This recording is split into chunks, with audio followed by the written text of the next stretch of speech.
Hey guys, Rob here. In today's video, I'm going to be breaking down a dark persuasion clip.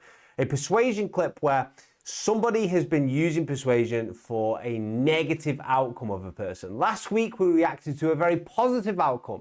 We saw a clip of an audience surrounding Tony Robbins, and a young man gets up on stage, a very brave young man, and admits in front of the audience that he doesn't want to be around anymore. And Tony Robbins used the power of psychology and persuasion to quickly flip this guy's emotional state and take advantage of some human loopholes to program the guy into feeling more positive, right? But today we're going to look at the darker side. What happens if persuasion is not used for positive? What happens if it's used for dark instead? What happens if it's used for nefarious purposes to manipulate you? That's exactly what we're going to be looking at today. We're going to be breaking down what I think is a cult persuasion clip, a cult which unfortunately takes complete advantage of a man, and I'll break it down, what I think happens, why it happens, the persuasion elements in it. So hopefully it doesn't affect you. Just before we go into that though, what I do want to say is that sometimes I do reaction videos on persuasion and I get a bunch of comments from people, and sometimes the comments say things like, hey, this person wasn't persuading me in this particular way. I do just want to point out that persuasion by itself is neither good nor bad. It depends how you use it, right? So for instance, persuasion, it's a superpower. It's just a tool as well. Another tool is a hammer. I can choose to put nails in walls with a hammer, right, and hang pictures up. I can choose to start building a house with it. I can also go out and choose to attack a person and cause serious damage to them. It really depends how I want to use that tool. Depends on the outcome of what's going to be there. So persuasion is much the same as well. Persuasion isn't necessarily good, isn't necessarily bad. Depends how you use it. So today's clip is how people have used it for bad. Last week's clip was how people used it for good. This might seem obvious to you, the viewer, but I do know it's a pattern in some of the comments. Let's get to the clip and start reacting to it. So there's a pretty bad clip that you're about to watch. This guy right here is a prophet, right, who speaks to God, and he runs some sort of church. And basically during this running of the church, he asks for donations from people as well. His name is Isaiah, which I believe means prophet, Sovi, right? So this is his Instagram page here, Isaiah Brian Sovi. I believe he's from South Africa. Let's watch how he talks to a person, a loyal follower on stage, and then we can take a look at some of the persuasion which is going on in the background. Do you have money? Huh? Nothing. Zero. How much do you have? I will have 1.2. 1.2. Yes. Give me all of. How much money do you have? I don't have any money. How much money do you have? I have 1.2. Give me all of it. Okay, I will do. I'll do the transaction. Now wait, I'll tell you why. Yes. Because I saw you in the spirit. Oh yes. It's as if we were standing here, but I saw you in spirit. So if we can see what's going on right here, and I'm going to break this down in much more detail in a moment, we can see instantly what's going on right here. He is using this man's faith against him. He's saying, I know you believe in God, right? I know you believe in this God. So what I'm going to do is I'm going to say, I saw you in spirit. God has been talking to me. He's asked me to get money from you. we are not in this location. Oh, yes. It's like God removed everybody from this location. Oh, yes. And I saw him standing like this. Oh, and yes. I saw health personnel around him. Oh yes, grandfather. And he was standing like this, wearing a uniform of a health personnel. Yes, grandfather, it's true. I'm a nurse by profession, grandfather. This is a nurse. Oh yes. Huh? Yes. So what he's doing right now is he's doing something called cold reading. And cold reading is a technique. It's used sometimes by, those tarot card readers or fortune tellers, or people who get in touch with the spiritual world. They will do cold reading techniques and say, you know what, I can see a person, they're wearing dark clothing, and they'll say lots of general vague things, and they'll look for the people who respond to it in the audience.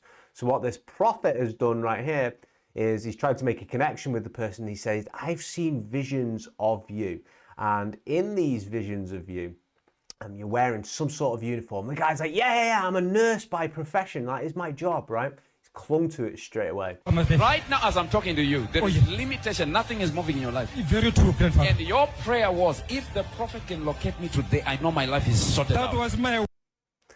was my words in the morning. He's saying, you were wishing for some sort of intervention at the moment because your life is not moving forward. If you think about it, the people who are in this situation, who are clinging to the hope, who are speaking to the prophet and hoping the prophet picks them, they are all probably in some sort of situation that they are all seeking additional guidance on, right? That's why they're there. God taught me, all the money that you have left, give it to me. I'll do that, grandfather. I'll do that now. In a few weeks, Oh, yes.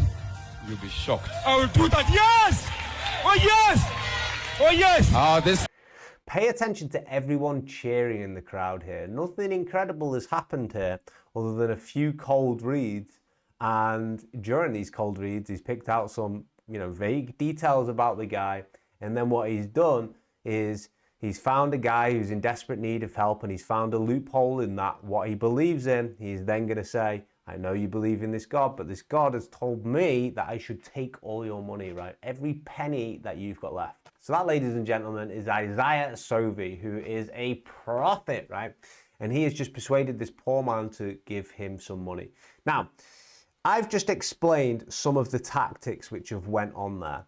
But to tell you the truth, it's more the environment which is making this hyper persuasive. So let's wind this video back and see if we can pick up on what's happening in the environment which is actually convincing this guy to give across all of his money. Of course, we have the situation where this prophet guy has done these tactics to, to encourage this guy to give him money, but there's more to it than that. Let's take a look back at it. So what's one thing that all cults have in common? One thing that all cults have in common is they are always led by a person who is highly charismatic, right? This guy here, we could see he's a bit of a showman, right? Everyone on the stage is clapping them. I don't know if you guys have heard of the Jonestown Massacre before, but it was led by a guy who was called Jim Jones, who basically encouraged hundreds and hundreds of people through his cult persuasion tactics to actually basically do a mass pact, right, where they all drank cyanide together. Crazy, crazy, crazy stuff. This was happening in the 70s, right? And he was a highly charismatic leader as well. People were drawn to him, and he would get people to do increasingly bigger commitment steps. He would start off as a small commitment step, and then he would get like donations to the church and things like this, and then he would get them to do increasingly larger commitment steps as time goes on. So people get more and more bought into the cult, right? And then eventually these commitment steps led to such a point. Jim Jones was telling everyone, because he was so charismatic, that he was psychic, he was in contact with the people above, right? And he was doing all this, and he was manipulating everyone into doing his bidding. And then he eventually manipulated them so far where he got everyone to drink cyanide to end their lives, unfortunately. Very, very sad. But there's tons of different cult leader examples like this, and it always starts with a highly charismatic leader, a person who has supreme confidence in their own abilities, who is extremely high verbal IQ, right? And they can say things with absolute conviction. And just that alone is very, very persuasive. So if we switch back to your boy here, Isaiah Sovi, we can see he's a performer. He's standing on stage. He's getting everyone going. He's getting everyone, to laugh and things like this and to cheer along. Let's watch a little bit more. Nothing. Zero. Zero. How much do you have? I will have 1.2. 1.2. Yes. Give me all of it. Okay, thank you, bro. Eh? I'll do the transaction. Now, to say to anybody on stage, how much money do you have in front of everyone? It's kind of a shocking statement, and I want you to keep that in mind.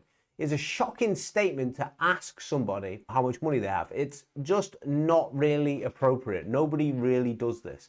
And if you were going to do this, this would probably interrupt your pattern of what's currently going on. Us as humans in day-to-day, we are running scripts in our head. Sometimes they are positive scripts, sometimes they are negative scripts. Sometimes the scripts are telling us that we're extremely confident and that the day's going well. Sometimes the scripts are telling us that the day's not going well at all, our lives aren't going well. And these scripts are running all the time, right? You run a script when you start doing your day job, right? And you type over here, and then you have to move this document into this, and then you have to speak to this person. It's all being run on scripts, routines, right? And when you get a pattern break, this is what this is called right here. I don't think he's done it deliberately, but this is what it's called. A pattern break is something which interrupts that script. And what happens when that interrupts the script? It creates this temporary moment of confusion. And we've previously seen this in Tony Robbins' video last week, in that he was talking to a man who was very, very down, and he used a pattern interrupt to interrupt his really negative behavior. Is it the red shoes? What? Is it the red shoes? No. Are you sure? Because they're red.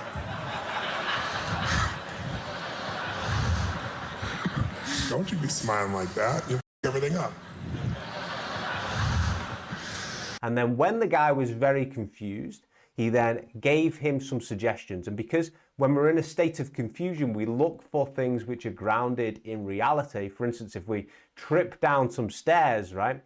We enter this temporary moment of panic and confusion, and we reach out and we grab the banister, all is okay. But the same thing works mentally. When you get your pattern interrupted, it generates this bit of confusion, and we reach out onto the next thing, which we just accept as logic. So this guy gets asked on stage, right in front of everyone, how much money do you have? Which is a shock pattern interrupt, right?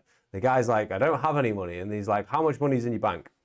And then tells him he's got 1.2. And the guy's like, give this to me. Give it all to me, right? This guy is probably a little bit confused, and he agrees to it as well. So what else is going on here?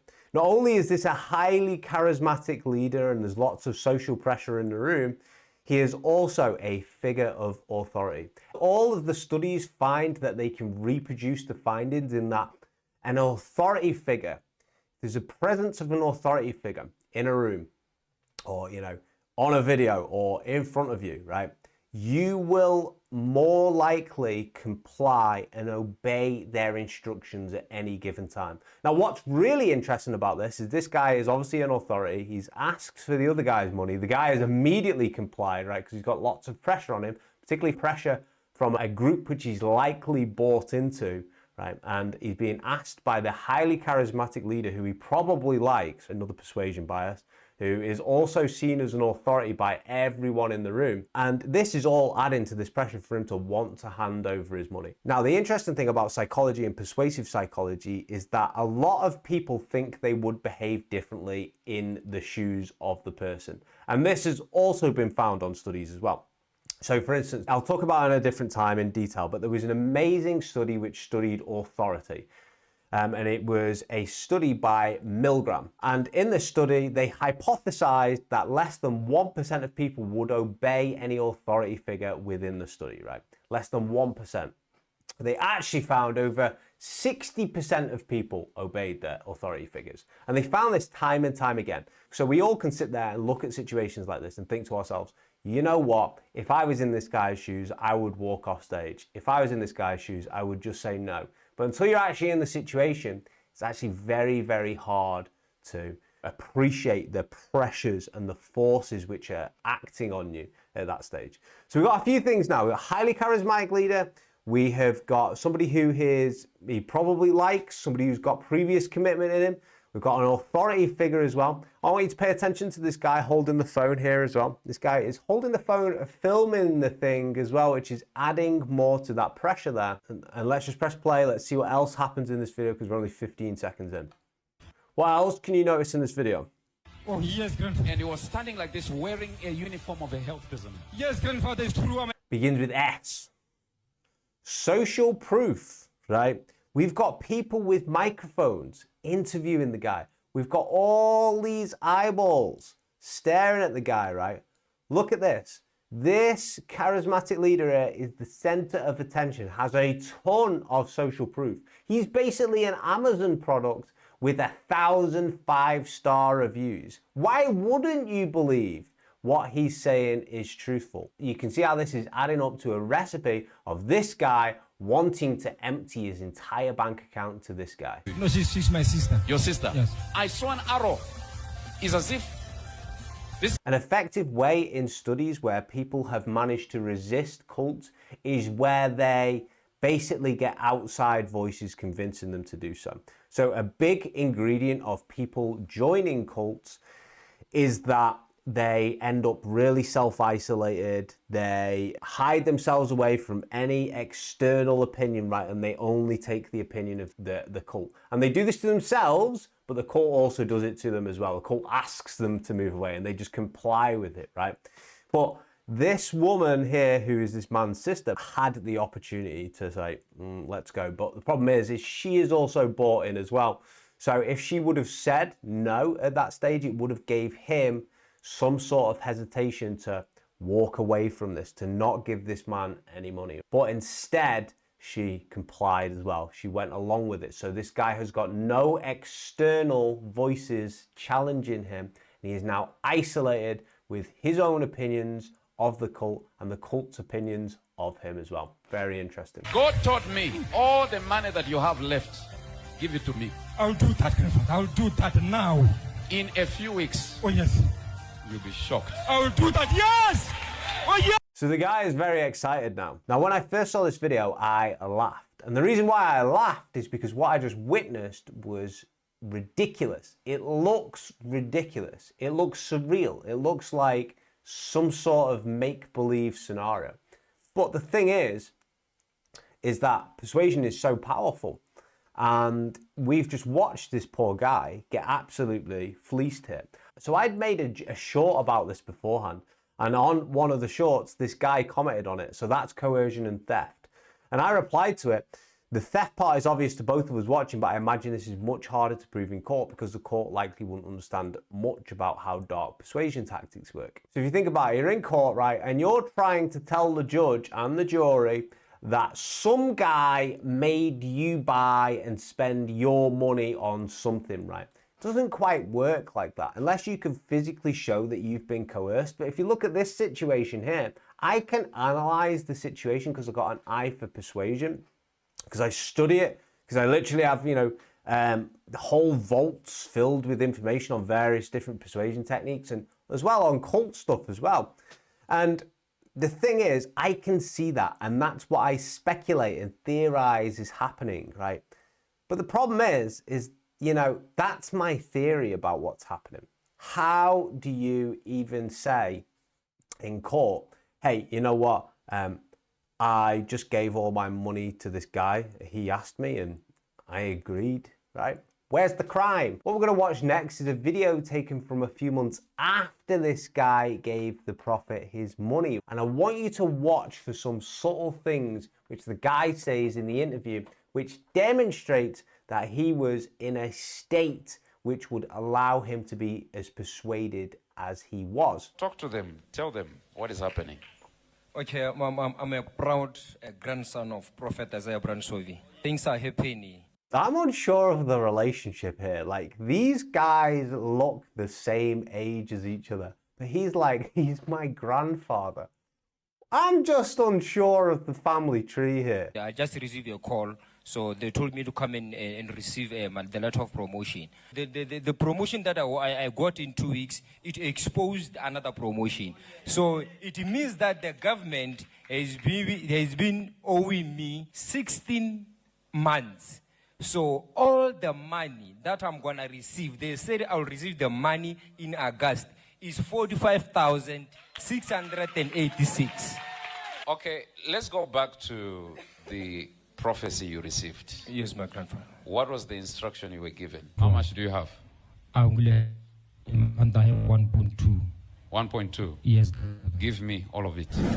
But now I want us to understand something. What was going through your mind? Like, were you thinking, this guy is so evil? How can he take all my money? I was so confused because I just wanted to use that one. Do you pick up on what he said there? I was so confused. Remember how we talked earlier that a good way to do a pattern break on someone is to put them in a state of confusion, and sometimes the pattern interrupt puts them in the state of confusion itself. And then what happens is, as they're falling because they're confused, they grab onto the next logical command.